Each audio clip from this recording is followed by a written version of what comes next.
prepare to get spirited away. Episode 9 of the anime aspect is coming up next. In a world wrought with devastation, two unite into one to form a superior combination. One white, one black. This is their story of the anime aspect. Everybody, thank you so much for joining us on the anime aspect. I am Matt Swagger, and of course, with me is Brave Dave. Yo. Thank you so much for joining us again on this episode this week. This is episode 9. This is going to be our episode about Spirited Away. But first, we want to talk about last week's episode, episode 8, Death Note, going over the anime, the manga, and the Netflix adaptation. Yeah, there's been some updates since our last episode. Yeah, so we wanted to go over that. Brave Dave wanted to share that with everyone before we get into Spirited Away, because it doesn't take that long to give our thoughts about the movie. So we wanted to share updates on the industry that are important and share that with you all in case you didn't hear about it. So Brave Dave, whenever you're ready. All right. So basically, the director of Death Note, of the live action version that's going to premiere on Netflix next year, he recently came out with the new Blair Witch Project. Yeah. And, that movie got released last week. It's been doing very well in theaters. So he's been going around. There's been a lot of press for the movie. And reporters have been asking a lot of questions about, hey, what's going on with Death Note? And basically trying to get his take on what they're going to be doing with this film. As far as I've read recently, I think the filming is already done. Wow, yeah? Yeah, so that means right now they should be in post-production. That's great. Now, the scary thing is that I also found out that the film is being written, or it was written by Jeremy Slater, who wrote last year's Fantastic Four movie. No, don't tell me that shit. Yeah. Oh, I was like, come no! on. That shit, no. There goes my heart again. I mean, listen, it's kind of weird, right? Because now, sometimes on paper, something appears a lot better. Yeah. Right? So, you can have a good script, and if you give it to an average director, or just a bad director overall, he could turn that script into shit. Yeah, right? Pretty much. You can have a shitty script, give it to a great director, and his job is basically to interpret that script. Yeah, to weave it into something beautiful. Right, exactly. You know what I mean? So, even though, like, Jeremy Slater doesn't have the best movie in his resume, I don't think that's a real reason to give up hope on this film, because it's really going to come down to how the director is able to interpret the script, how he's going to be directing these actors, what kind of performance are they going to bring to the table. So that, and Netflix too, probably overseeing, making sure. Yeah, I mean, they're the producers. Suck because we need the numbers up on this, right? To make the money. Yeah. Netflix, they're the executive producers of this whole thing, and so they're on top of their shit. Yeah, I wouldn't worry too much then. I would just again take that with a grain of salt. And yeah, we have Adam Wingard, so I'm sure that he's gonna go through everything with a fine-tooth comb. I mean, and to quote the writer of the movie, he said this is gonna be like Heat with teenagers. And anybody who's seen the movie Heat back in like 1995 with Robert De Niro and Al Pacino, classic film. Val Kilmer, yeah, fucking great movie. Yeah. The director also came out and said, "Hey, this movie's gonna be violent. There's gonna be nudity. It's gonna be gory." All the shit that we want in an adult theme. Yeah, whatever you would expect in a film called Death Note. Right. You expect the death scenes to be very graphic, livid, and gory as hell. Yeah, but why not? Let the blood fly. Let the bodies hit the floor, right? Yeah, oh yeah. Let those titties shake and bounce. And the ass. I want at least 3 nude scenes in this fucking movie. I want a sex scene. I hope we get that. Just hope it ain't Light and L. Yeah. Oh God, dude. I don't even want to think about that shit. Just we're joking. Yeah. I mean, so far in terms of their approach with this movie, I'm digging it. I really dug the Death Note show. Yeah. I do want to see something cool, and I also want to see something a bit different too than what we saw in the anime. Sure. Again, not different in a bad way, but just like, okay, I want that same story, but like an added element to it, basically. It's going to be 2017. You have such a great concept. It's very universal, yet Japanese, but still it can work in the American world of film and production if you can do this right. And from what I've been hearing, from the talent we got on the table, the writers, the director, I think it should be good. Yeah. Netflix hasn't let us down yet. It hasn't let us down, and if they have full faith in this, that they greenlit this, it has to be good. Yeah. So I'm going in with an open mind, just like I did with Batman v Superman back in March. Oh boy, I went in with an open mind. That was a fucking mistake. I knew it was going to be bad parts about it, but yeah, but you didn't think all the parts were going to be bad. Like, Jesus Christ, that movie sucked. The only good thing was Ben Affleck. That was it. And I wish that could have been better. But again, I didn't go out of the movie theater destroyed. So again, go in with an open mind. When it comes out, let's all watch it. Let's give it fair criticism. And you're going to hear it straight from us on the anime aspect, what we thought. Especially coming from your ambassador of anime in America and your ambassador in training over there. Yes. Yeah, we're gonna do it justice. And if we didn't like it, we're going to tell you. And we're going to tell you why. If we did like it, we're going to really let you know. And we're going to tell you all the reasons why we did love it. So, again, just have some faith. Let's give it a chance. And if it really sucks, then we can just ride on the internet like we do with everything else. Paramount Pictures released the Ghost in the Shell teaser trailer. Yeah. It was more of a teaser. It was barely a fucking trailer. Yeah, 5 little snippets by like 20-30 seconds. What was... I mean... They're trying to make it like cyber little shots and stuff.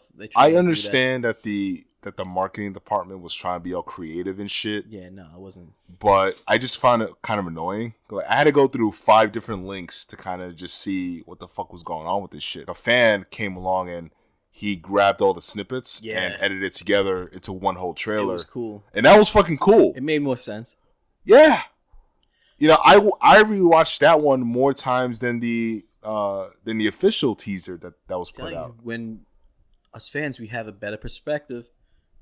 So if you listen in your studios, Paramount, all your studios, Fox, Netflix, your fans, the people that pay for your movies to see them, pay for the DVDs, pay for your merchandise, we got a unique perspective, especially on this show, and the Rogues Gallery too.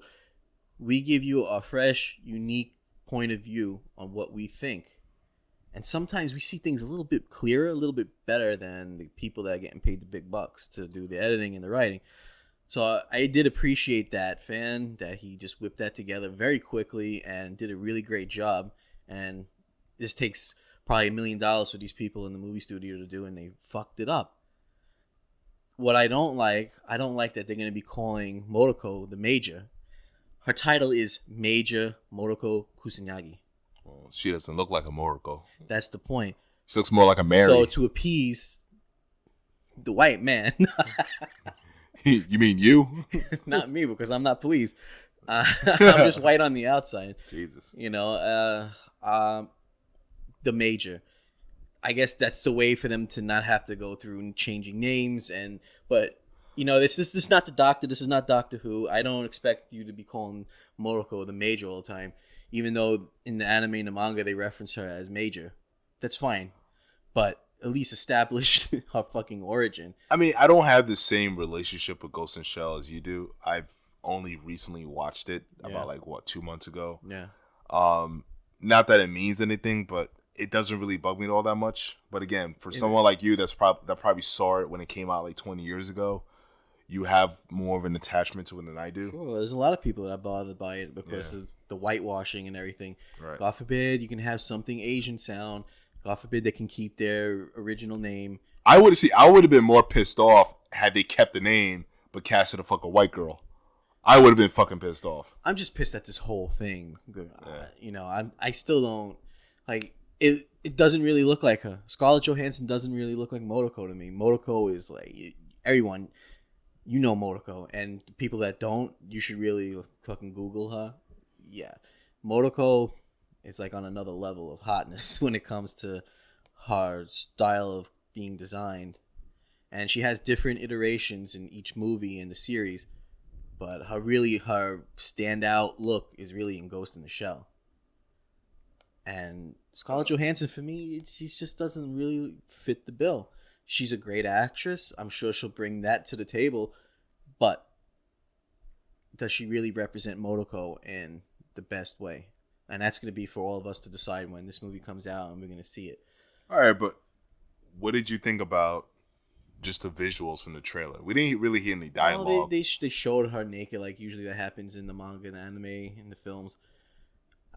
It's really not enough to go by that she's a cyber policewoman. That's all they're saying, pretty much. So until they release an official trailer... but from what you've seen so far, like, did you like the visuals? Do you think it's headed in a good direction? Is this making you more worried, less worried? I just don't like how her hair looks. I'm very picky. Jesus, dude. Holy shit. And you're going to find people like that. I just don't feel she's represented properly. I was that guy back in 2000 when the X-Men trailer came out. And I was like that when I saw Wolverine's pompadour. It's seriously, because it's like, I completely understand where you're coming from. Because again, you have a long relationship with this property. But I remember what that felt like, and I still go through that to this day because, we live in a time where all this shit that we're reading is being adapted to a movie, a television show, or whatever. Yeah. And I'm bothered by the fact that they didn't even consider an actress of Asian descent. Yeah, you could have had, like, let's take a Chloe Bennett, for example. She's of mixed descent. She's half Asian, and what's her other nationality? Probably white. Yeah, so either way, she's has Asian background. So someone like her could have really, even her hairstyle in the last season of S.H.I.E.L.D., she looked more like Motoko than Scarlett Johansson. And I probably would be okay with that, and probably a lot of people would too. And again, there's naysayers. You can't make everyone happy. But listen, the reality is they need somebody that can sell this movie. That's what I was just going to say. They need someone to be a draw. Right. It comes down to business. Let's just be honest. No, that's absolutely correct. And like, I don't care what kind of... You know what I hate? What do you hate, Brave Dave? I hate a lot of things. Me too. But I hate when, when like, a lot of the writers or directors or producers, when the people behind these projects, when they go to interviews and they come up with these BS responses like, well, we felt like this is an international story and anybody can play this character. Just be honest and say that you needed a white face to sell this movie globally. You need someone recognizable, someone that's a big box office draw. Just say someone that's been in the Avengers and the Marvel Universe, very successful. Right.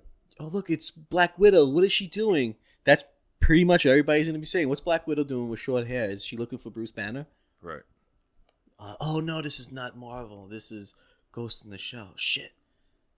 And they're trying to make it look like the Illuminati shit with the triangle and shit with the new logo and whatnot. So they're trying to do their best way to spin this as a futuristic cyberpunk. But the anime and manga did it so well. They just followed that fucking script. You could have, keep Scarlett Johansson, but keep to the source material. So I want to see more before I can really say, oh, I'm fucking freaking out. I'm not freaked out. I'm just a little bitter. It doesn't look too terrible. It's probably going to be watchable at best. Yeah. But let's see. I mean, Again, as the ambassador, I'm not going to tell no one to stop, not go watch it. Yeah. Anytime that anime is going to get some press and it's going to get a big American release, that's fucking fantastic. But again, I want to see it done justice as the ambassador here. Right. It's funny when you brought up Chloe Bennett, it reminded me of when Kristen Cruick was hired to play Chung-Li. Oh yeah. Remember that bullshit? Yeah. Because they did another Street Fighter movie, maybe about 5 or 6 years ago, and I'm just like, this shit looks so fucking Dude, out how of garbage place. was Jean-Claude Van Damme as Guile? No. Well, I'm talking about that. Oh, the original one. Yeah, how you're an American soldier.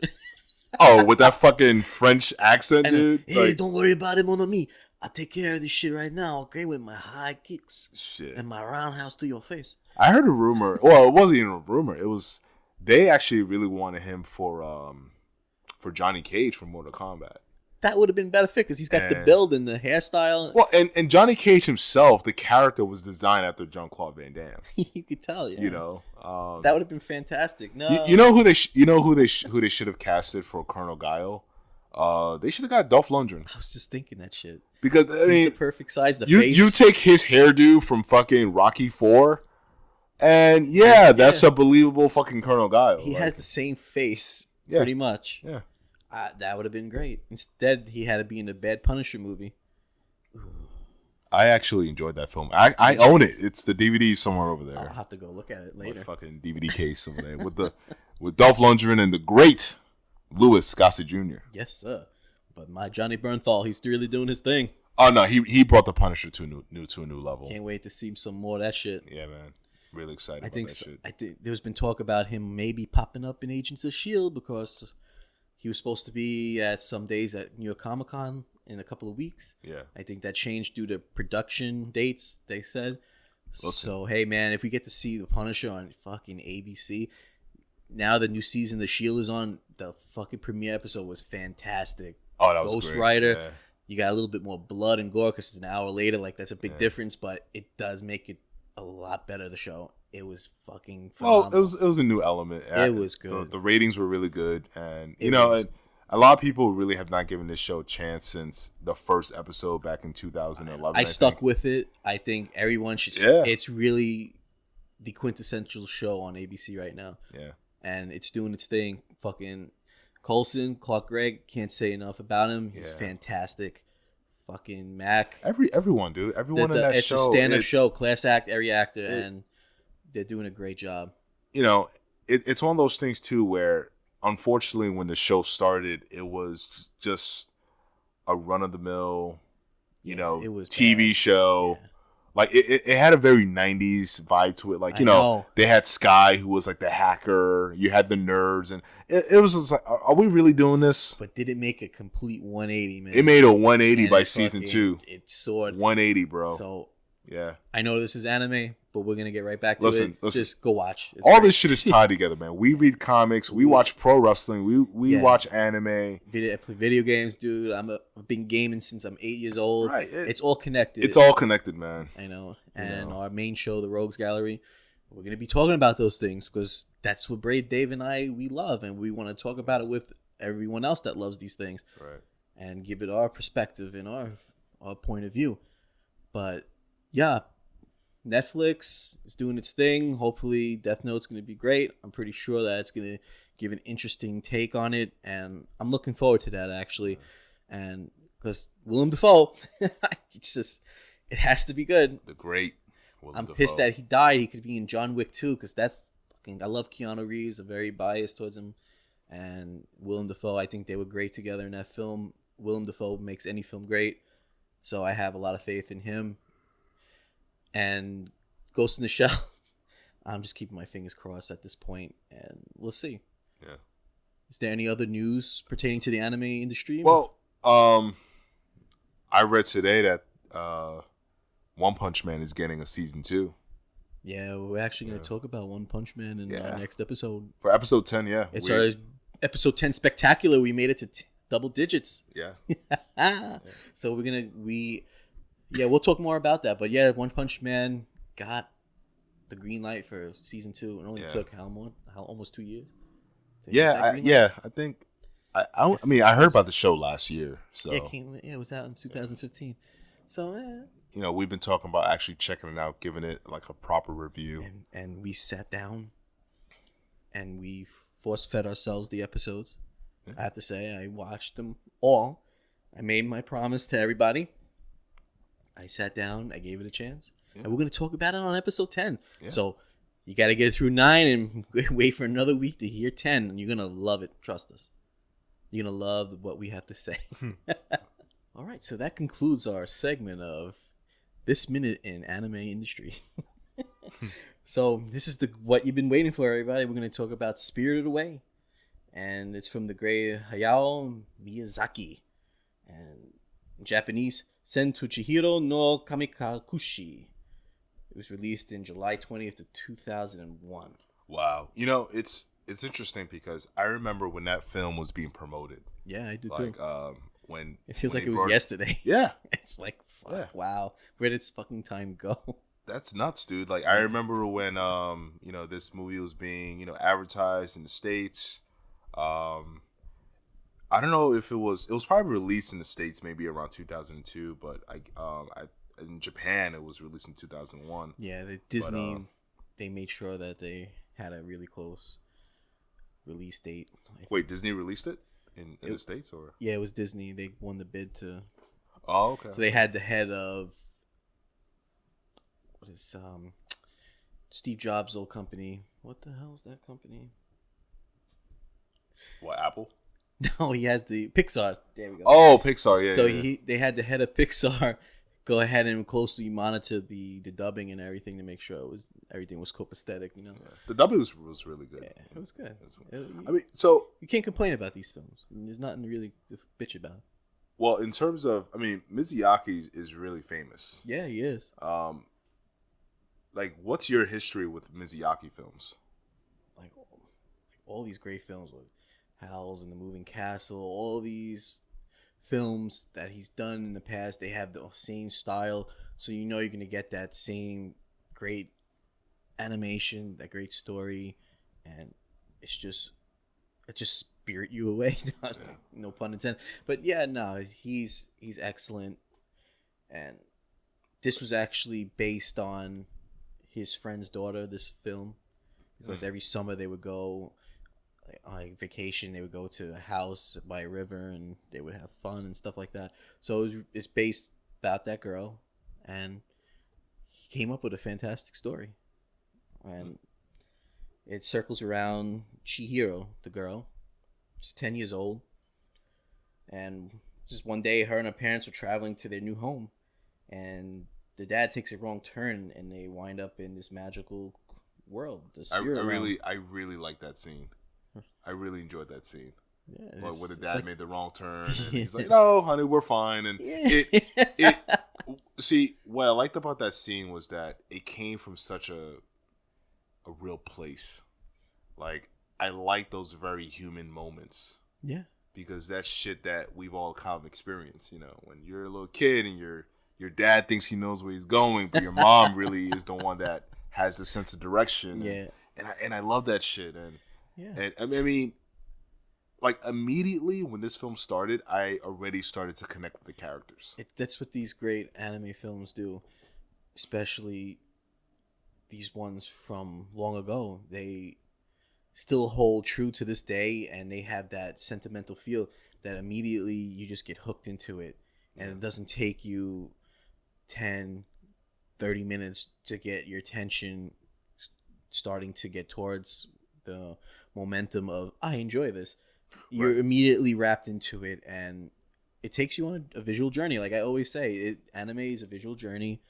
When we reviewed The Boy and the Beast, which again was really great, and this is another classic, but that movie, I had a special connection with it somehow. It just really hit me in the feels. Well, I think, just to compare to both films, I guess there were some slight similarities, but yeah, I like The Boy and the Beast a lot better because that's more in our wheelhouse. Like, hey, we're boys, you know what I mean, and we have a bit of action there, and the character was rebellious. This is more of a shoujo. This what. Listen, Spirited Away was a very appropriate film for kids. Yes. I think this is a movie that a lot of kids should see. I think a lot of little girls should see this movie. It teaches you a lot. It teaches you not to forget who you are. Right. Not to get lost in yourself. Not to lose faith in yourself. Right. and let other people dictate what you should be doing with Right. your life. And that goes for anyone. Right.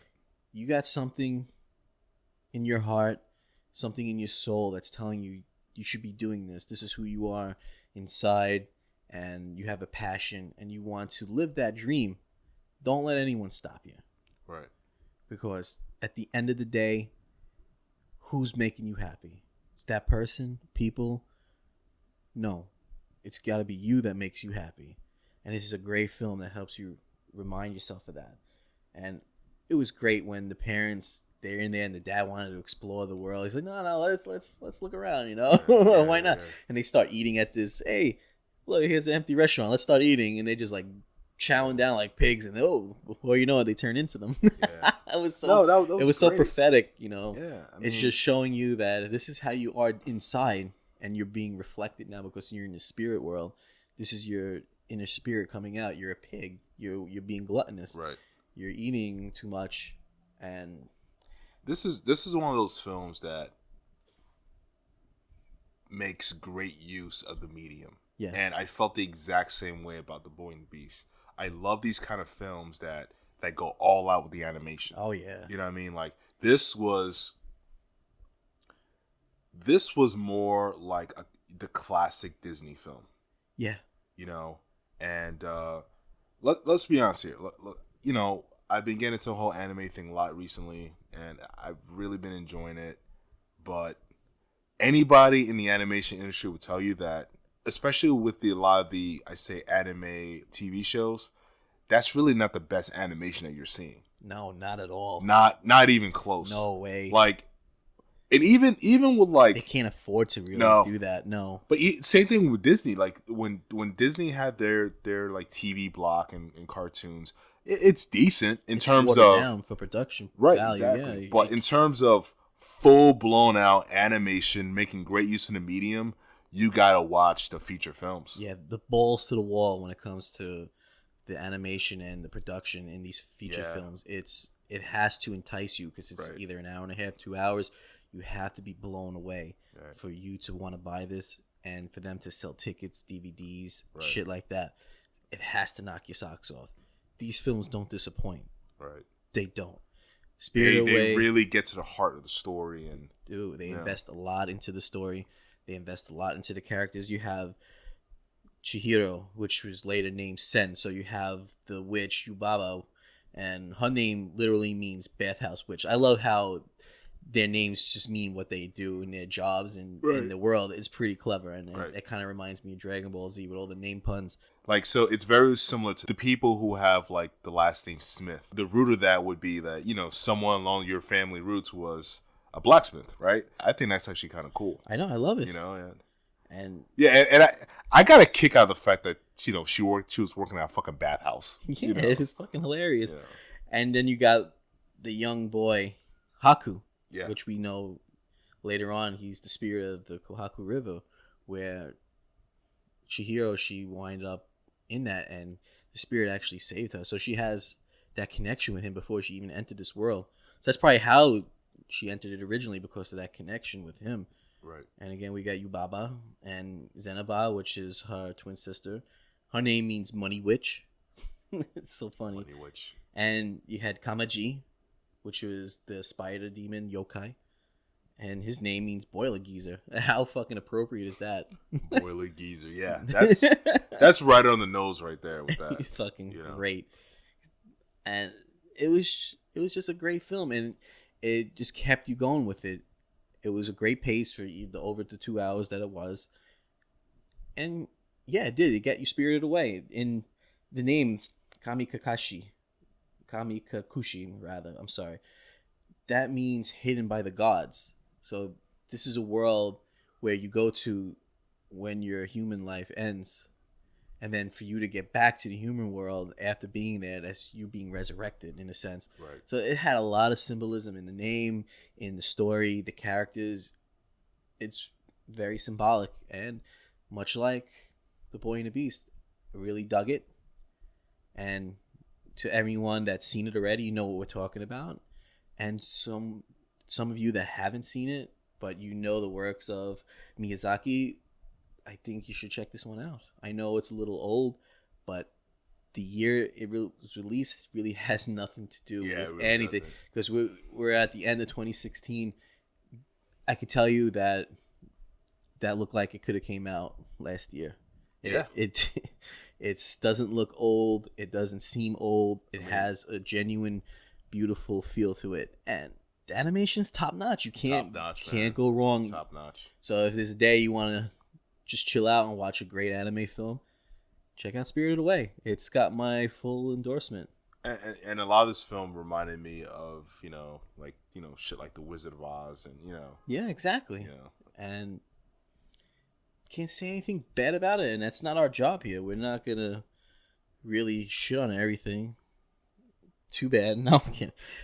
It was a great film. I'm gonna shit on anything that deserves to be shitted exactly. on. Exactly, and this is. I like quality shit. This was a good 2 hours of my time. Exactly. You know what I mean?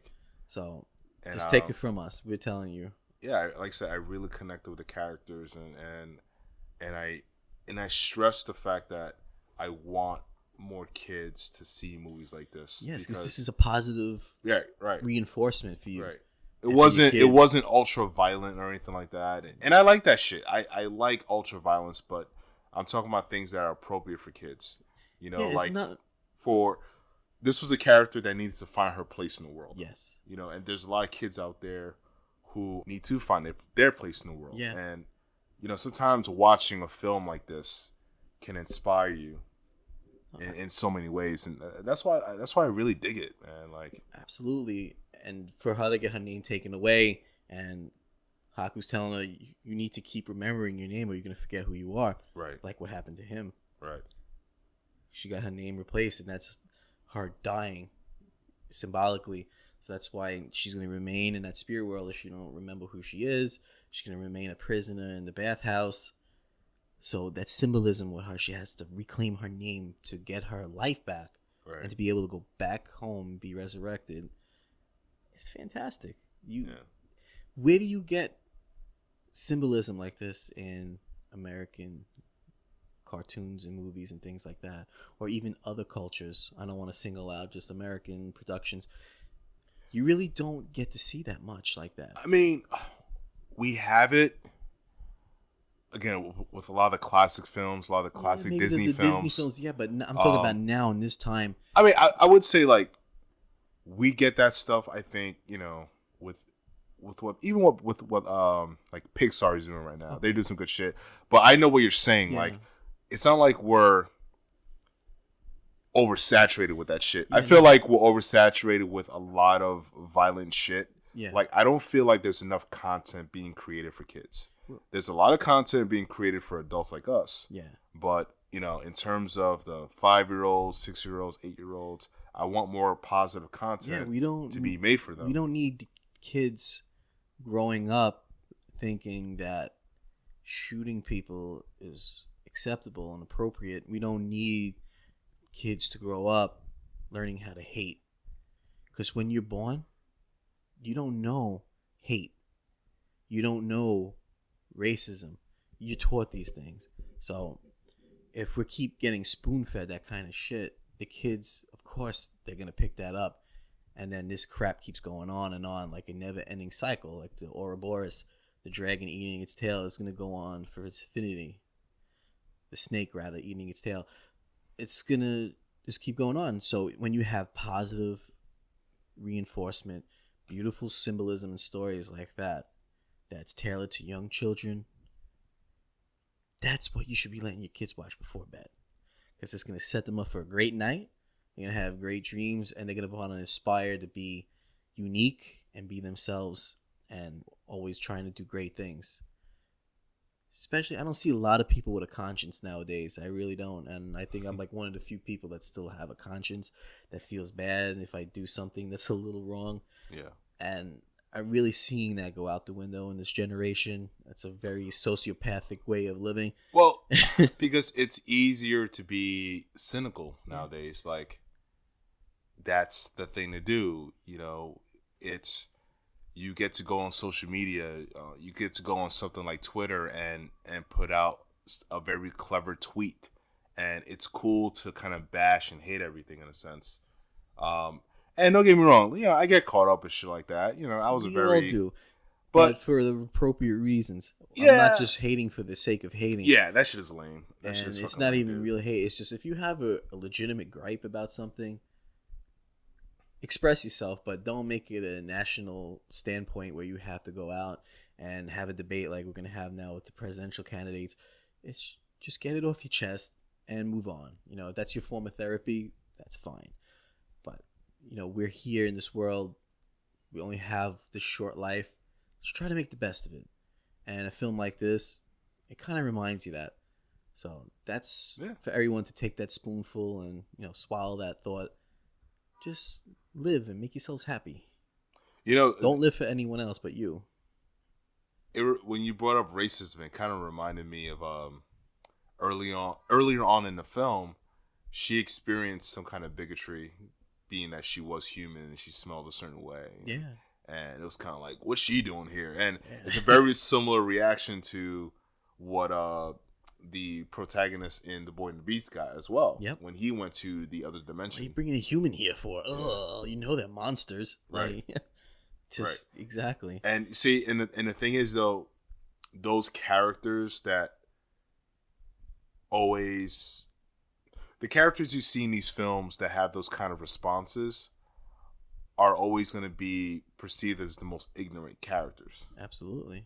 So you got to take that lesson and apply it to real life. When you have people in your real life saying those kind of things, it's like, okay, well, right there, you figured out who the most ignorant person in the room is. And that's the one to stay away from. Right, exactly. And not to model yourself after either. So again, these are good life lessons for kids, and I think that's awesome. You know, I'm all for it. Absolutely. You know? And if you're wondering why we decided to watch this, even though it's released in 2001, again, this is a podcast. It's a show about anime. Doesn't matter what year it's from. It just matters that we're watching it, we're experiencing it, and we're speaking about it. It's a journey. It started trying to help Brave Dave get back into anime. For me to embrace new anime that's coming out, and just to celebrate what I fell in love with so many years ago, and to share that with everybody, because you all know how I feel about anime, and you know how you feel about anime. And now how Brave Dave is getting to feel about anime, doing this show every week and being able to watch different shows and experience these different feelings, emotions, and different animation styles and stories. It's a beautiful thing. So yeah, you're gonna see us have random picks that we wanted to watch and we want to experience, especially if it's something that Dave hasn't seen or I haven't seen. We want to be able to cover all our bases. In other words, we just want to be able to say, yep, we seen it, we're living up to our journey aspect. I'm living up to my ambassador title. I want to be able to see everything and make clear judgment on it if it's worthy of being something that should be held to a high standard, or it's something that's very mediocre and moderate. Mediocre, baby. And that's nice reference to Mad Max last year, Fury Road. Yeah. Mediocre. I fucking love that movie. So wait, what did you think about the design in this film, like the art style and everything? I loved it. It was. Yeah. I loved pretty much everything about it. I loved the color. I love the design. It's everything you would expect from a Miyazaki production. It's just top notch character development, story, everything. I think this was the first Miyazaki film that I've actually watched. I've always heard of him, and you know me, like I'm a big film buff. Yeah. You know, my goal is always to be like a film director. I've always heard of Miyazaki, like, and I've heard about him in the same sense that you would hear names like Scorsese and Spielberg, but this is a guy who's doing animation. Yeah. Which I find very interesting that he's put up there with those guys. That tells you the level of his work and right. how that just stands up against live action. Right. Well, I mean, and see, I think there's always been a prejudice against animation, and I don't mean just anime, but just animation in general. Yeah, like it's film's easier. a film. Yeah, like it's easier to do. No, it's much harder to do in animation. It takes much more time to do a a lot fucking more. animation. It's especially back in the day before you had computers and you had the CGI. You had to draw every frame by hand, like a flip book. That's how it was done, and how Disney did shit back in the day. Oh man, that was fucking top notch shit. So that's what we're saying. You gotta have a little respect for the animation because it's a lot harder than having some guy and girl stand in front of a camera and then have a dozen bloopers. It's a lot of work. I think there's a lot of animations out there that I've seen that can rival live action movies. Yeah. You know, I just wish I just feel like when, first of all, especially in this country, people perceive animation as something targeted only for kids. Yeah. But I think, you know, over the last decade, companies like Pixar has proved like, no, we can write good shit that can appeal for both kids and adults. Yeah, like The Incredibles. The Incredibles is one of my fucking favorite movies. I'm so stoked that they're coming out with the second one. Oh yeah. That film was just everything you would want from a superhero movie. That's in animation. It is actually the best superhero movie. It is. It is. It really is. And we're not just saying it. It really is. No, it really is. And everyone out there knows how much I love Spider-Man 2. I love Spider-Man 2. Yeah. But The Incredibles is a better movie. Yes. Where's my super suit? That shit. The Incredibles, you know, going back to my Fantastic Four comment from earlier, man. The Incredibles is the best Fantastic Four movie. Yeah, it really is. Without starring the Fantastic Four, like that's how you do an ensemble, right? Right, exactly. You got your hard moments, you got your real moments, and then you got your team moments, and they just did it so well. And how hard is that to do with people? Yeah. It's the same thing in having 4 people in live action, and you still have a script, you still have to use your voice. I just don't grasp the why it sucks so bad. The Incredibles, greatest movie ever. So these are the kind of movies that you need your kids to watch. These are the kind of movies that we're probably going to talk about. And we're going to talk about movies that are probably going to suck too. So this is a great journey that we're all going to be going on every week. So definitely glad that you keep sticking with us. And we want you to prepare yourself for episode 10. Because this is the One Punch Man episode you've been all waiting for. We've teased it in episode 2. We spoke a little bit more about it in episode 3. But episode 10, we're going to let the gloves come off. And we're going to let the punches fly. Yeah, no pun intended, right? Exactly. It's going to be one hell of an episode. And want to make sure that everyone just go to our SoundCloud, iTunes. Make sure you follow, subscribe. We want you to stay notified when we release our new episodes, when they become available. We really want to hear some feedback. We really want to hear. It's not that we're like desperate to hear from you. No. We want to know what you guys think. We want to know, did you like something we said? Was something funny? Did something we said piss you off? We want to know what's fucking going on in that head of yours. We want to know what's making you tick. Leave a comment. Let us know if there's something you want us to talk about. Is there a particular anime that we haven't mentioned, something that's not as mainstream that you wanted to get some attention? Let us know. We might entertain that idea. And we're very sociable. We love to talk with our viewers, our listeners.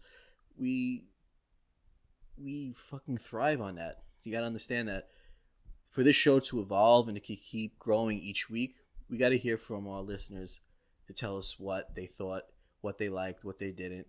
And we can just, make some adjustments here and there. Come on, guys. All right. So do all that. Get prepared for episode 10 next week. Brave Dave, is there anything else you wanted to add? Is there any other industry news or anything about Spirited Away that you wanted to get into? Nope. Very straightforward. Yes. And thank you so much for sticking with us this episode. We really had a great time talking about what's going on with Ghost in the Shell, Death Note, and really had a good time talking about Spirited Away. I know it's not much to go over. It was just a very beautiful film, very straightforward and to the point. with a great story and characters. If you haven't seen it, I definitely think you should. But that's our episode for this week. For Brave Dave, I'm Matt Swagger. On the next episode of the anime aspect at One Punch Man. Peace out, everybody.